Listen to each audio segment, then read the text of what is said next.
Concrètement, quelle est l'incidence radiologique des rejets du centre sur la population ?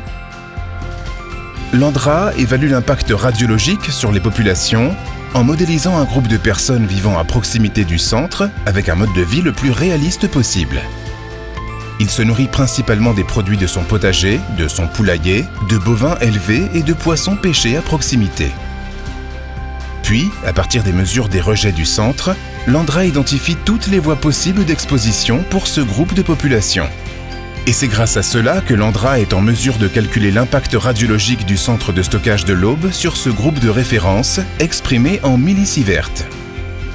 Le sievert étant l'unité de mesure permettant d'évaluer les effets de la radioactivité sur le corps.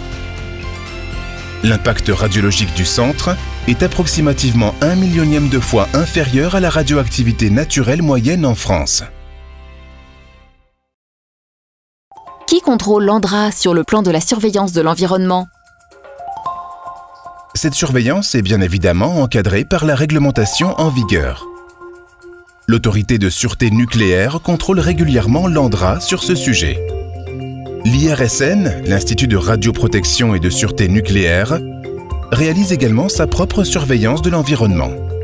Par ailleurs, des organismes indépendants, comme la Commission locale d'information de Soulaines, mènent aussi des expertises ou des mesures autour du centre.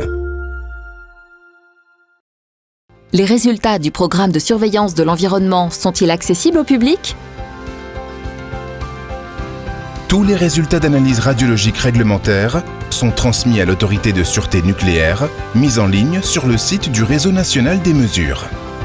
Les principaux résultats sont également présentés à la réunion annuelle de la Commission locale d'information, publiés dans les rapports annuels de l'ANDRA.